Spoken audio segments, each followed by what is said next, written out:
Boa noite, amada igreja do Senhor. É uma honra estarmos aqui reunidos mais uma vez. Tenho certeza de que Deus falará conosco mais uma vez, como Ele tem falado em nossas vidas através da palavra de Deus. Saudar os irmãos que assistem pela internet, saudar os visitantes que porventura aqui estejam. Já vi alguns ali, então sejam bem-vindos em nome de Jesus. E preparar o nosso coração para aquilo que Deus vai falar essa noite e trazer de palavra, trazer de ensinamento para mim e para você, para todos nós como igreja, como comunidade. No nome de Jesus, eu tenho certeza de que Ele falará muito aos nossos corações. A primeira dificuldade que eu tenho, eu já falei isso algumas vezes, é dar temas, né? O Luciano me apressou, ele falou, preciso do tema, eu tenho muita dificuldade com isso, e aí cheguei nesse tema, vocês vão entender durante a administração da palavra, encontrando a identidade, eu dei o meu melhor, tá, para isso, e tenho certeza que o mais importante vai ser o sentido que a palavra de Deus vai trazer para mim, para você, e assim como falou comigo, falou com as pessoas que eu já comentei, com a Adria, que é a minha primeira ouvinte, a Thalita, que é a minha primeira ouvinte, que é a pessoa que eu compartilho, até troco algumas ideias, assim, o que tu acha disso? Você acha que isso aqui faz sentido? E ela me ajuda muito, né, nesse ponto, e é uma bênção ter uma mulher assim para nos ajudar em casa. Mas a igreja hoje vai ouvir sobre encontrar a sua identidade. E que legal essa oportunidade que a gente tem de falar sobre a nossa identidade. Tem até alguém que está louvando, né? Tá participando aqui do momento de palavra, tá querendo ouvir a palavra, então vai ser abençoado também. De como, em muitos momentos, a gente sai da nossa identidade. A gente se afasta da nossa identidade. E Deus, Ele criou, Ele nos deu uma identidade para viver, para seguirmos, e colocou características de cada um de nós, e vocês vão refletir sobre isso nessa noite. Antes de iniciar, eu peço a oração do meu presbítero Luciano, por gentileza. Glória a Deus, Pai Santo, te agradecemos pela oportunidade de mais uma vez aqui estarmos para recebermos a tua palavra, vinda através da vida do teu servo, o ministro Yuri, para nossas vidas, devidamente capacitado e ungido por ti, ó Deus. Fala aos nossos corações, usa o teu servo, que ele seja a tua boca para falar com a tua igreja, e nós, com os corações abertos, despertos, prontos, estamos ávidos para receber e ouvir aquilo que o Senhor tem para nos entregar esta noite, em nome do Senhor Jesus. Amém. Glória a Deus. Hoje a gente vai falar sobre a história de uma mulher que foi... ela não tem nome na Bíblia, ela não foi nominada, mas ela foi chamada de filha de Abraão, de uma das filhas de Abraão, que teve a sua história transformada a partir de um momento que ela encontra Jesus. Essa história nós vamos abrir agora a palavra de Deus em Lucas, Evangelho segundo Lucas, capítulo 13. E nós vamos ler do versículo 10 até o versículo 17. Lucas, capítulo 13, de 10 a 17, é o que nós vamos ler nessa noite e vamos refletir e falar sobre nessa noite. Lucas, capítulo 13, de 10 a 17. Amém? Assim diz a palavra de Deus. Ora, ensinava Jesus no sábado, numa das sinagogas, e veio ali uma mulher possessa de um espírito de enfermidade. Havia já 18 anos. Andava ela encurvada, sem de modo algum poder endireitar-se. Vendo a Jesus, chamou-a e disse-lhe: mulher, estás livre da tua enfermidade. E impondo-lhe as mãos, ela imediatamente se endireitou e dava glória a Deus. O chefe da sinagoga, indignado de ver que Jesus curava no sábado, disse à multidão: 6 dias há em que se deve trabalhar. Vinde, pois, nesses dias para ser curados, e não no sábado. Disse-lhe Jesus, porém: hipócritas, cada um de vós não desprende da manjedoura no sábado o seu boi ou o seu jumento para levá-lo a beber? Por que motivo não se devia livrar deste cativeiro em dia de sábado esta filha de Abraão, a quem Satanás trazia presa há 18 anos? Tendo ele dito essas palavras, todos os seus adversários se envergonharam. Entretanto, o povo se alegrava por todos os gloriosos feitos em que Jesus realizava. Então ele realizou ali, naquele momento, naquele lugar, uma cura. Ele manifestou uma cura, uma libertação. E pegando alguns detalhes desse trecho que a gente acabou de ler, a gente pode imaginar algumas coisas. Primeiro, Jesus e essas outras pessoas, eles estavam reunidos numa sinagoga, a um sábado, né? A gente percebe claramente que o texto fala de um sábado. À época, e até hoje, o sábado, Shabat, é um dia em que os judeus, eles tiram para relaxar, para meditar, para buscar, para entender e ouvir a palavra. E então, basicamente ali havia um momento de comunhão, havia um momento em que os rabinos, eles explicavam as escrituras, eles falavam sobre as escrituras e provavelmente era nesse momento que Jesus estava ali falando ou explicando algum ensinamento das escrituras. As sinagogas, o lugar físico, era um lugar de oração, um lugar de comunhão e um espaço de aprendizagem dos textos, em que as pessoas se reuniam e tinha um aspecto educacional também, uma espécie de um centro comunitário, alguma coisa do tipo que envolvia ali a religião, envolvia o judaísmo. Um outro ponto. Nesse sábado em específico, a palavra diz, o texto que a gente leu diz, que essa mulher, ela foi até a sinagoga. Há um detalhe interessante.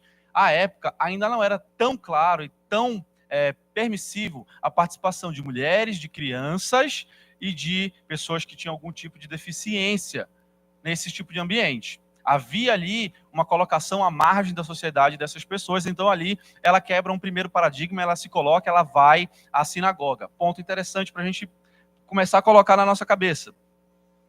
Lucas, ele se limita a dizer, e vocês sabem que Lucas, dos evangelhos, ele é o mais detalhista de todos, então ele coloca aqui vários detalhes, mas ele coloca aqui nesse trecho que a gente leu, que ela foi. Em nenhum momento ele diz que ela pediu para ser curada. Em nenhum momento ele diz que ela interrompeu alguma coisa.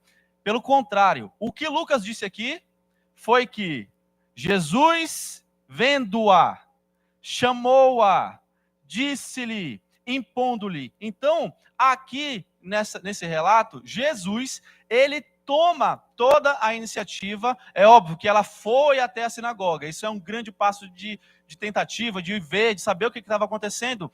Mas ele, ao vê-la, ele chama. Ao chamá-la, ele declara. Ao declarar, ele toca, ele impõe a mão e declara a cura e tira aquela enfermidade daquela mulher.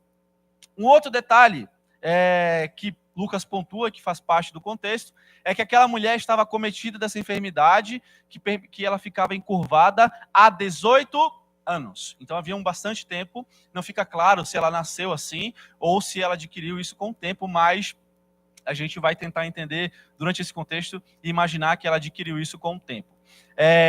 Jesus ele faz uma analogia interessante aqui, não sei se todo mundo pegou na leitura do texto.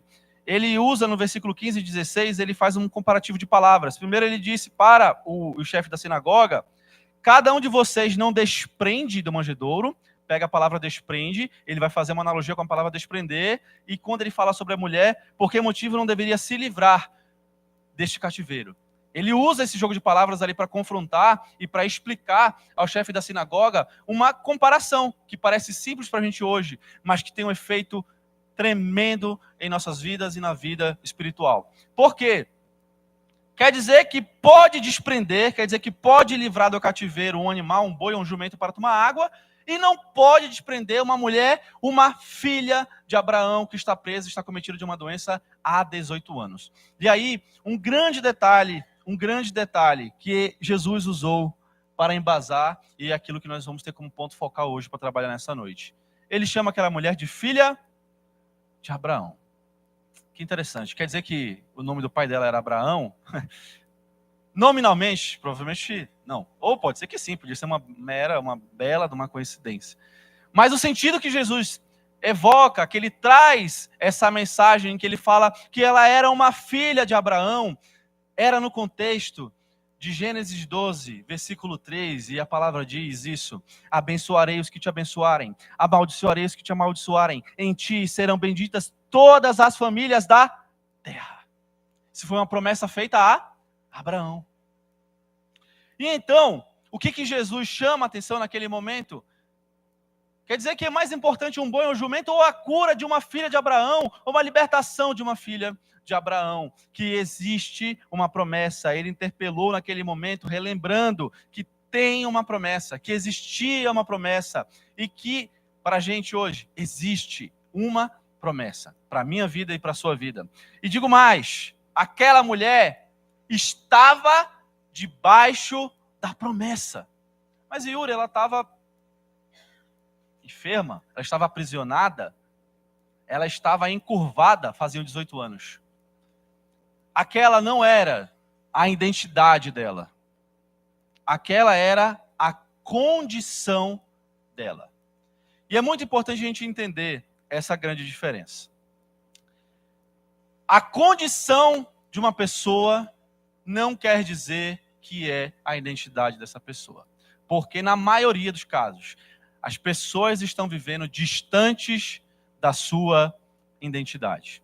Diferentes daquilo que Deus preparou para cada um. Vivendo uma circunstância, uma situação que não condiz com aquilo que Deus preparou, com aquilo que Deus planejou, com aquilo que Deus escreveu para as nossas vidas. De alguma forma, Jesus também estava anunciando, não só para ela, mas para todos aqueles, aquilo que está escrito em Lucas 4, versículo 18. O Espírito do Senhor está sobre mim, pois Ele me ungiu para trazer boas novas aos pobres. Ele me enviou para anunciar para aqueles que estão presos, para aqueles que estão cativos, a liberdade, que eles serão soltos. Ele continua dizendo que os cegos verão, os oprimidos serão libertos e que é chegado o tempo de favor do Senhor. Ele, então, transmitiu essa mensagem, transmitiu isso para aquela mulher, e a palavra diz que ela se endireitou e deu glórias a Deus. Começa a ficar mais interessante a história. Sabe em um outro momento em que Jesus usa esse termo, filha ou filho de Abraão? Zaqueu. Zaqueu, naquele momento em que ele sobe na árvore, Jesus estava passando, e Jesus encontra ele, fala com ele, interpela com ele, fala, chegou a salvação a este filho de Abraão. Veja que interessante como Jesus, em alguns momentos, ele faz questão de lembrar que a condição de que a gente vive não quer dizer que é a identidade, que foi isso que você foi chamado para viver. E se a condição é variável, isso quer dizer que pode mudar. Identidade, não. A sua identidade é a sua identidade. É possível ir lá na corregedoria, Luciano, trocar minha identidade, trocar meu RG, alguma coisa do tipo? Não, a sua identidade é sua. Você pode cortar o seu cabelo, você pode cortar a sua barba, ou pode cair o seu cabelo, que é pior dos casos, né? Às vezes tem pessoas que nascem com o cabelo e caem, um problema sério, aqui já está aumentando um pouquinho. Mas a sua identidade é a mesma. Olha o que é interessante. Yuri, isso tem alguma coisa a ver com a gente? Tem. A gente vai já chegar lá e vai conectar esse ponto agora. Aquela não era a identidade dela, como a gente já falou, era a condição. E através desse encontro, Jesus conecta a mulher à sua identidade. E é isso que Jesus faz até hoje.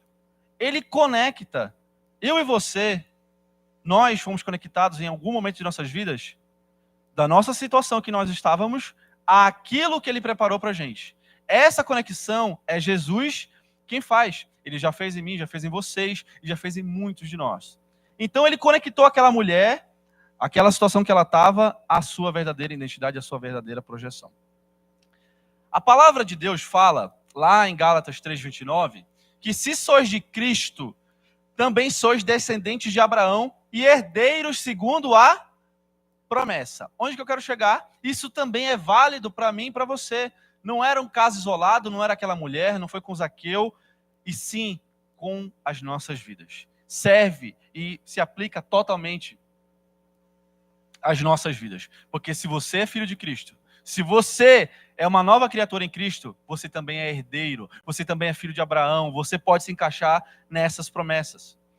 E em nossas vidas, nós passamos por várias situações, por vários problemas, várias provações, vários momentos ruins, várias oscilações.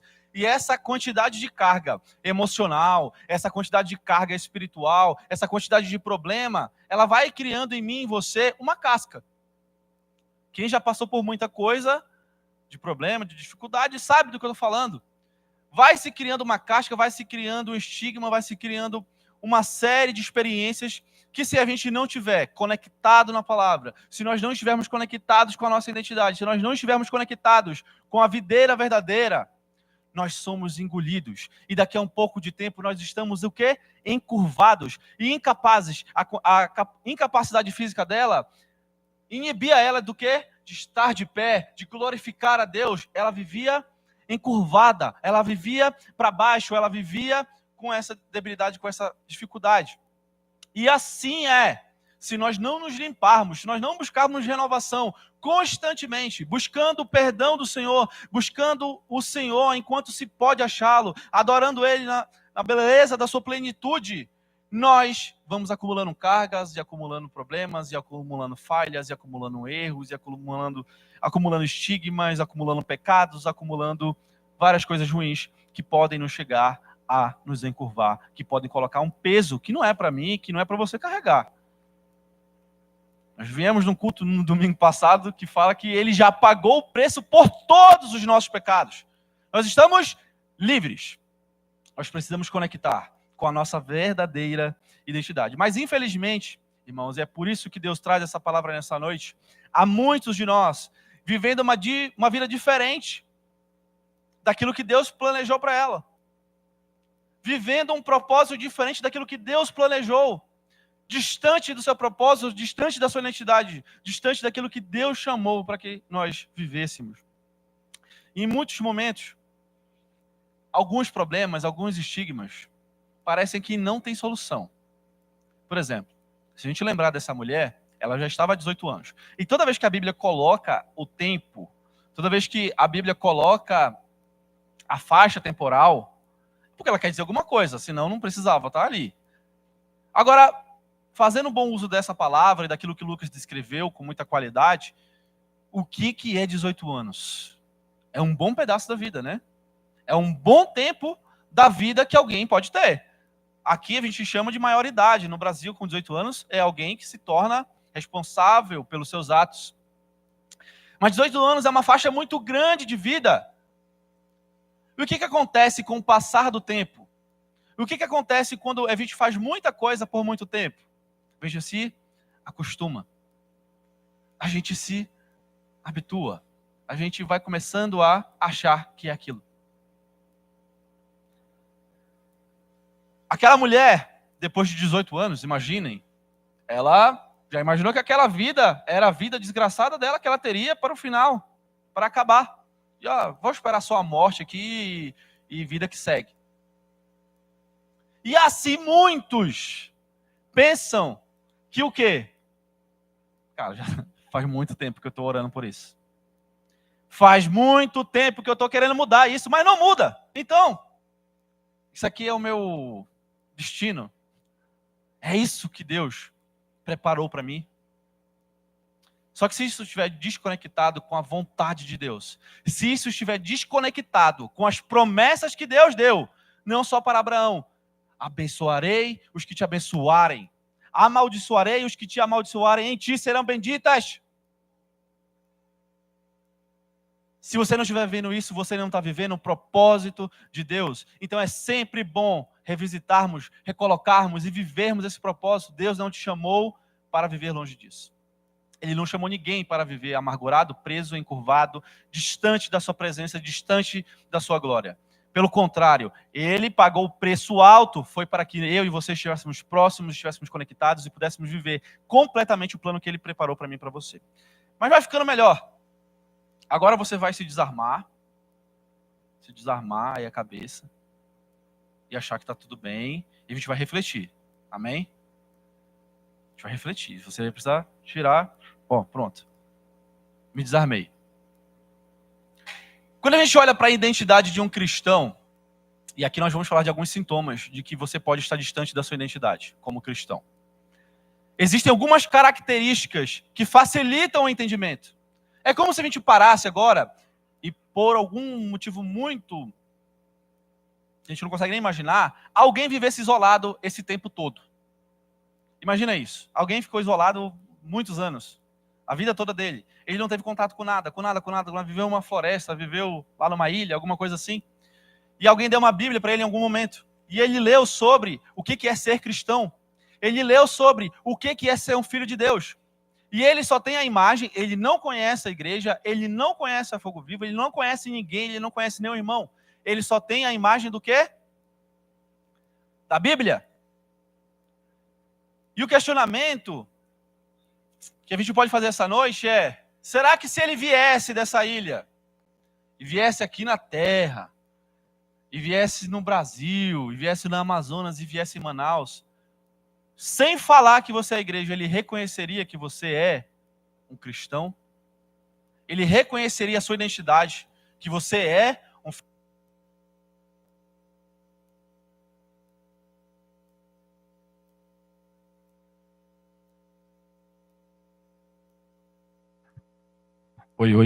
Foi. Ele reconheceria isso? Um primeiro ponto para a gente pensar é como é que anda o nosso amor. A palavra de Deus diz, e quem fala isso é Jesus, em um momento em que os discípulos estavam discutindo qual era o mandamento maior, o que era mais importante, o que ele fala? Amarás ao Senhor teu Deus, de todo o teu coração, de toda a tua alma, de todo o entendimento, e amarás o teu próximo como a ti mesmo. Isso é uma característica que nos identifica. Isso é uma característica que faz parte da nossa identidade. O contrário do amor é o ódio. O contrário do amor é o rancor. Eu quero entender um pouquinho melhor. Se isso é uma característica, como é que ela se expressa? Paulo explica sobre o amor, que o amor é o quê? Paciente. O que mais é o amor? Ele é bondoso. O amor também é sem inveja. O amor é sem orgulho. O amor é sem egoísmo. O amor tudo suporta. Maravilha. É por isso que a gente tem que se desarmar agora. Beleza? Você receber a palavra de Deus. Como é que anda o seu amor? Será que dá para te identificar como alguém que ama, primeiro, a Deus, segundo, a teu próximo, e também é importante, como a ti mesmo, porque tem gente que às vezes ama tudo, mas não se ama. Você é obra de Deus, você é criatura de Deus. Mas o que é o contrário do paciente? Impaciente, né? Óbvio. Então quer dizer que alguém que anda muito impaciente é um sinal de que está faltando amor? É um sinal de que ele precisa tratar isso? Sim. É o que a Bíblia está dizendo. Se alguém é maldoso, que é o contrário do bondoso, é um sinal de que ele precisa voltar à sua identidade. Porque um cristão é definido e identificado pela sua também bondade. Será que a gente está sendo invejoso demais? E se está sendo, isso é um sinal de que falta amor. Porque a inveja é você achar que merece mais do que a outra pessoa. A inveja é você achar que a outra pessoa não merece uma bênção, uma conquista, um avanço, alguma coisa. Isso também é falta de amor. Será que a gente está sendo orgulhoso? Achando que está sempre certo? Achando que tudo aquilo que a gente quer é o melhor? Precisa também tratar o amor. Será que a gente não está sendo egoísta? E precisa tratar isso também? E como é que está a sua flexibilidade com as falhas do seu irmão? Porque o amor tudo suporta. O irmão pisou no seu pé. Alguém pisou no seu pé, sua esposa. Aí já fica brabo, já expande para outros pecados, né? A gente tem que ter cuidado com isso. Isso é um sinal de que a nossa identidade é essa. Amor, paciência, bondade, sem inveja, sem orgulho, sem egoísmo e tudo suporta. Essa é a identidade. O quão distante você está disso, é só você que vai se analisar nessa noite. O que mais, Yuri? Estou gostando disso. Está me incomodando aqui. Fé. Nós somos identificados pela nossa fé. Faz parte da nossa identidade ter fé. Se a gente não tivesse fé, e se a gente não tiver fé, todo mundo aqui é doido. Porque vai sair de sua casa no domingo para vir para cá, para falar de um Deus, para louvar um Deus, que a gente nem acredita que existe. Então o que você está fazendo? Pelo contrário, o que a palavra de Deus diz? Que fé é uma característica que sem ela é impossível agradar a Deus. Se eu não tenho fé, eu não consigo nem agradar a Deus. Ponto. Está te faltando fé? Você já está ouvindo muitas palavras muitos louvores, muitas promessas e nada muda, você não está acreditando mais, está te faltando fé. Porque a fé é a certeza das coisas que não se veem. É a convicção de tudo aquilo que a gente espera. É ter essa convicção mesmo não enxergando. Também está escrito que aquele que se aproxima de Deus, aquele que tem contato com Deus, primeiro ele tem que crer que ele existe. Se você não crê que ele existe, não tem nem como você se aproximar. Ponto. E também que ele é galardoador daqueles que o buscam. Ou seja, você tem que crer não somente que Deus existe, mas que Deus se relaciona com você, que Ele vai te abençoar se você buscar, que Ele vai te recompensar, que Ele vai te elevar, que Ele vai te tratar, que Ele vai cuidar de você se você buscar. Isso é ter fé. Não é uma oração vazia, não é uma oração achando que vai dar certo, não é uma oração achando que alguém está ouvindo. Inclusive, é bom tirar até essa palavra de achar, porque quem acha, quem fala sempre achar, não tem certeza das coisas. Nós precisamos ter a convicção de que ao orar, nós estamos falando com um Deus poderoso e que Ele ouve e que mais do que ouve, Ele galardoa aqueles que o buscam. Isso é ter fé, é trabalhar a nossa fé. Legal. O que mais que pode identificar um cristão? A humildade faz parte da identidade de um cristão. O maior exemplo que a gente tem é o próprio Jesus. Os discípulos, a gente vê como é que sempre teve problema, né? Discutindo quem era o maior. A gente sempre complica tudo, né? Um homem sempre complica tudo. Jesus respondeu, lá em Mateus 23:11, que o maior de vós seja vosso servo. E mais, ele deu o próprio exemplo. Em um certo momento, ele lavou os pés dos discípulos. Isso era um sinal de quê? De humildade. É um sinal de que ele estava ali na posição de serviço, na posição de servir. E hoje muitas pessoas, as pessoas que estão distantes da identidade que Deus preparou para elas, não querem mais servir. As pessoas querem muito ser servidas, querem muito vir a nós, querem muito ser abençoadas, mas tem dificuldade tremenda de abençoar, tem dificuldade tremenda de servir. E a gente precisa entender que o maior exemplo foi o próprio Jesus. Ele se entregou, ele serviu, ele lavou os pés. E o contrário disso é a arrogância, é a soberba. E a palavra tem vários exemplos para falar sobre a soberba. Uma delas é que a soberba precede a ruína. E também a soberba, ela é uma das responsáveis pelo esfriamento, pela apostasia, como foi pregado ontem. Então eu e você, nós temos que ter cuidado. Será que tem algum desvio de conduta da nossa identidade pendendo para a soberba? Pendendo para achar com arrogância que a gente é melhor, que a gente já conquistou tudo que tinha que conquistar, que já avançou tudo que tinha que avançar? Será que existe alguma arrogância, uma prepotência da nossa parte de achar que a gente não precisa do nosso irmão? De achar que a gente não precisa de mais ninguém? De achar que a gente não precisa mais da igreja, das orações e de tudo mais? Isso também é arrogância. Isso também é soberba. Isso está distante de ser humilde. E humilde é uma característica que identifica um cristão. O que mais? Perdão. Será que o perdão também não classifica alguém como alguém que é cristão? Esse é um ponto que a gente precisa trabalhar. Perdoar os nossos irmãos. Perdoar as transgressões. Perdoar as falhas, como a gente também quer ser perdoado. Um problema grave da nossa geração é ter um peso leve para as nossas atitudes e um peso demasiadamente pesado para as atitudes dos outros.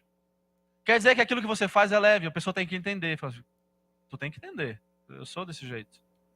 Mas quando alguém te fere, quando alguém faz algo contra você, você quer logo que a pessoa vá para o inferno. Você quer que aquela pessoa acabe a vida dela.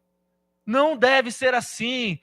Nós precisamos ter o perdão em nossas vidas. A palavra de Deus diz que nós devemos nos suportar mutuamente e manter o perdão como uma atividade. Colossenses 3,13.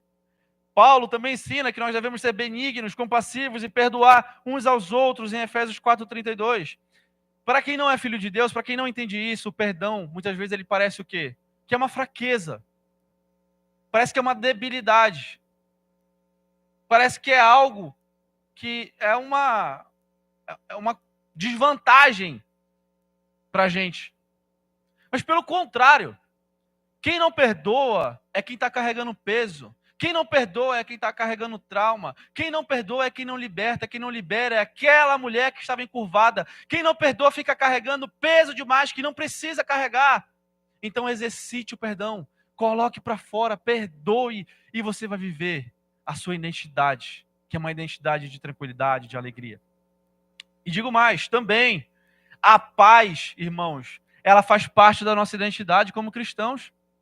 É até meio contraditório falar de paz no meio de uma guerra, de guerras, né? Que a gente está vivendo mais de uma guerra. Mas a paz é exatamente isso. A paz que Cristo fala, a paz que Cristo traz para a gente. A palavra de Deus diz em Filipenses 4, de 6 a 7, não vivam preocupados com coisa alguma, orem pedindo o que precisam e agradeçam o que já têm, então experimentarão a paz de Deus, que excede todo o entendimento humano. A paz que Deus quer nos dar e a paz que nós devemos buscar, ela não depende de circunstâncias. Porque se dependesse, ela não excederia todo o entendimento humano. Seria uma paz tradicional. Mas a paz que Deus nos dá, ela excede todo o entendimento humano. Ela não depende de circunstâncias. Ela não depende das coisas estarem indo tudo bem. Ela não depende das coisas estarem acontecendo como tudo você espera, naquela tranquilidade. Ela não depende disso. Por quê? É a paz que vem de Deus. Ela é embasada em uma extrema confiança no seu Senhor e nos seus feitos. É uma paz que ela é embasada no conhecimento do Deus que a gente tem e de saber que tudo está no controle dele. Então, se te falta paz, busque. Entenda que isso é uma forma de você manter a sua identidade. Falta de paz é um sinal de excesso de preocupação. Excesso de preocupação é sinal de falta de confiança. Quem se preocupa muito, está desconfiado. Certo? Falta de confiança é um sinal de falta de fé. E falta de fé é falta de conhecimento. Que aquele que Cristo libertar, verdadeiramente será livre. E aquele que busca, encontra. Aquele que vai ao encontro de Deus, vai achá-lo. Se a gente fizesse o trajeto inverso, eu quero ter paz. Primeiro tenha conhecimento. Estude. Saiba quem é o Deus que você serve. Saiba como ele lidou com as dificuldades. Saiba como ele lidou com a escassez. Saiba como ele lidou com as guerras. Saiba como ele lidou com os problemas. Saiba como ele lidou com a doença. Saiba como ele lidou com o seu povo. Saiba como ele tratou o seu povo desde a criação até aqui. E aí você vai conhecer o seu Deus. Com isso, vai aumentar a sua fé. E a sua fé vai te dar mais confiança para saber que você serve a um Deus poderoso. E quando você tiver mais confiança, você vai se preocupar menos. E aí você vai ter a paz que excede todo o entendimento. E é assim que a gente tem que buscar. O que mais, Yuri?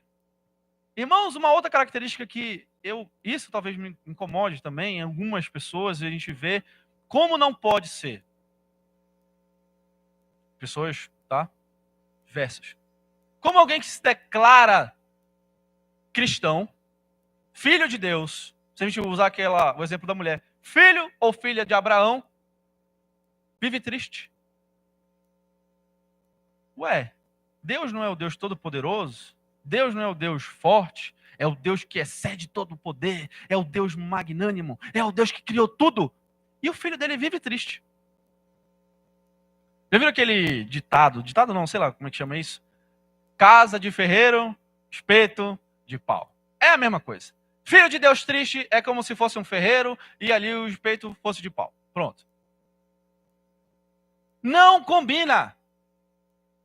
Quer dizer que a gente vai estar rindo para a parede toda hora? Não, tudo bem. A gente vai passar por alguns momentos de dificuldade.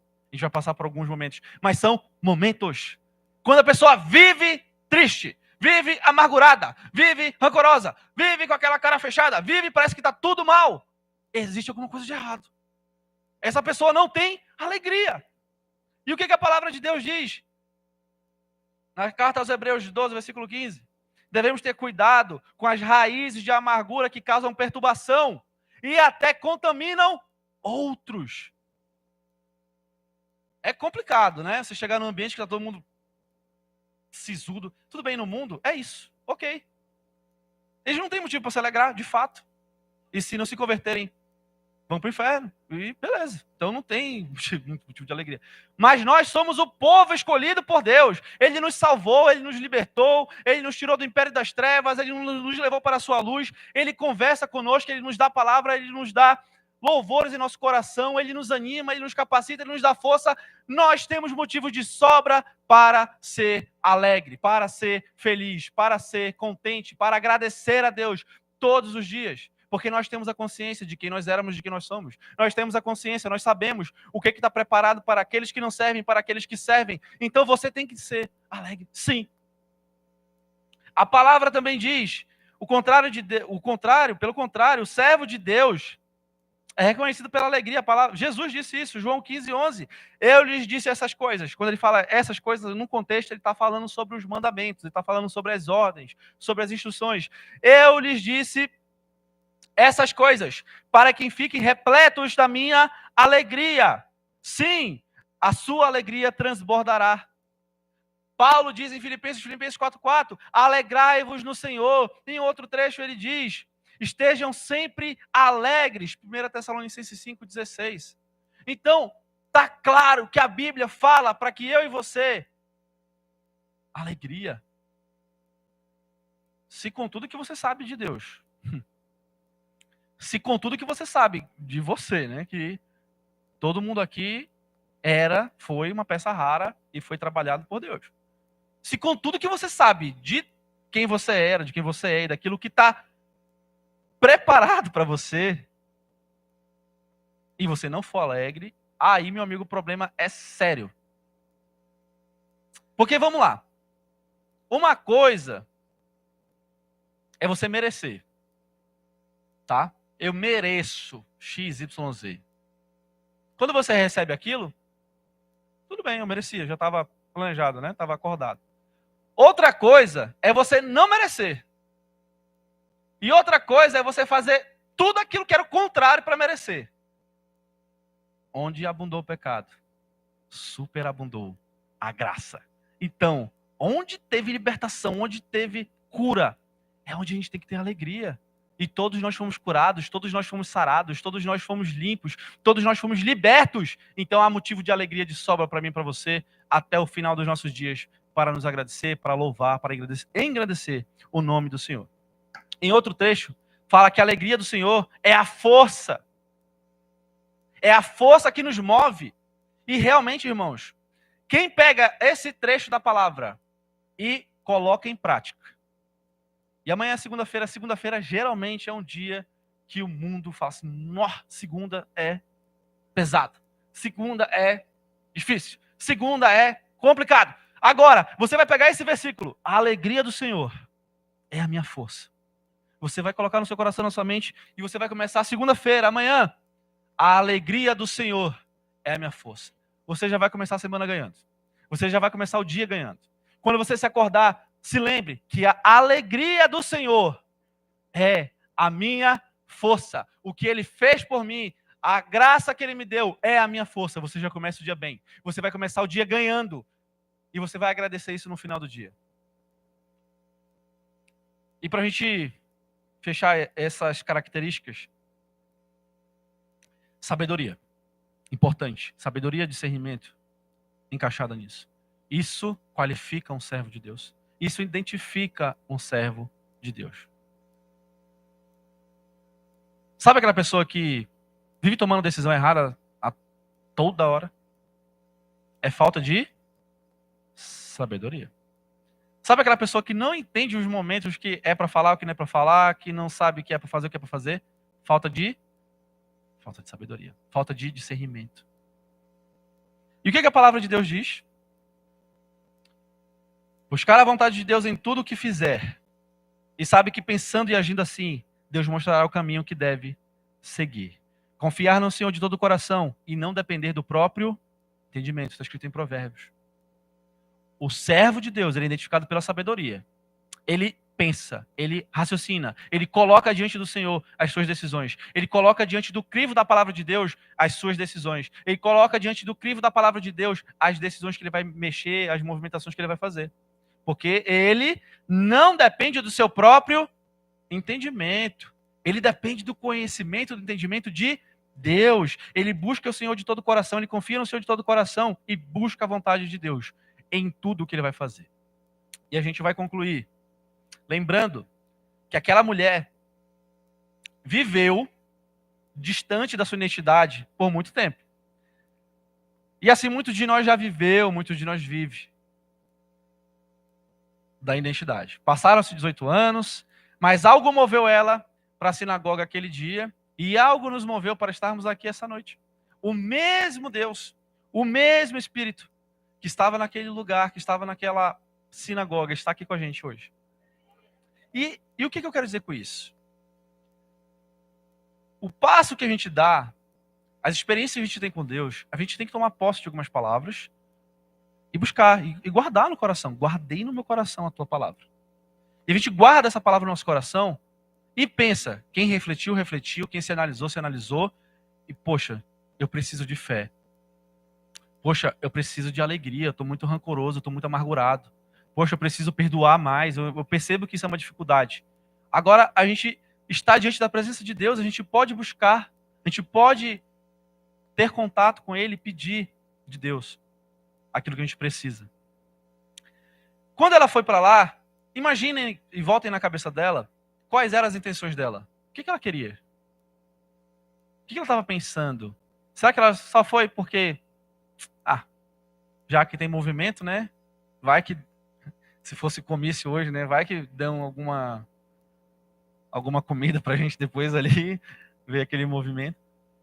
E assim a gente não pode ser. A gente não pode vir pra igreja tipo assim, vai que a palavra é boa hoje, vai que a palavra é ruim, vai que o louvor tá afinado, vai que o louvor tá desafinado. Isso é pensamento humano. A gente vem pra casa de Deus para louvar e para agradecer, para trazer à memória tudo aquilo que Ele já fez por nós. E esse pensamento pode ser de alguns dessa noite. Só veio, né? Mas veio, legal. Foi que nem aquela mulher, veio. E agora, a gente vai confrontar às vezes essas pessoas, quem vem assim, mas entender tudo aquilo que a gente foi falado hoje, nessa noite, é um sinal de que a gente precisa tratar. Se algo te incomodou, poxa, essa palavra aqui meio que engatou aqui, é um sinal de que você precisa tratar isso. E vai depender de você. Eu não tenho bola de cristal, né? Isso nem é permitido, isso nem deve existir no nosso meio, para falar assim, aqui precisa fazer isso, aquilo outro. Não. A palavra que Deus trouxe ao meu coração está entregue. Agora, o que você vai fazer com essa semente? Aí é com você. Amém? E o que a palavra de Deus diz? Para quem está em dúvida ainda. Assim diz o Senhor à nação de Israel: busquem-me e terão vida. Recorram ao Senhor e ao seu poder. Busquem sempre a sua presença. E a gente lembra que essa é a melhor forma de você se manter conectado, de você se manter na sua identidade com Deus. E a gente lembra daquela mulher, vendo a Jesus, chamou-lhe e disse: mulher, estás livre da tua enfermidade. E, impondo as mãos, ela imediatamente se endireitou e dava glórias a Deus. O Senhor está conosco, o Senhor nos vê. O Senhor Jesus, Ele te vê, Ele te enxerga. Em um certo momento aqui, Ele pode estar te chamando. Isso vai depender daquilo que Deus está falando com você. Ele está te chamando, está querendo te curar. E agora é você que vai abrir seu coração para deixar ser curado e ser tratado pelo Senhor. Amém? Ministério de Louvor, pode subir.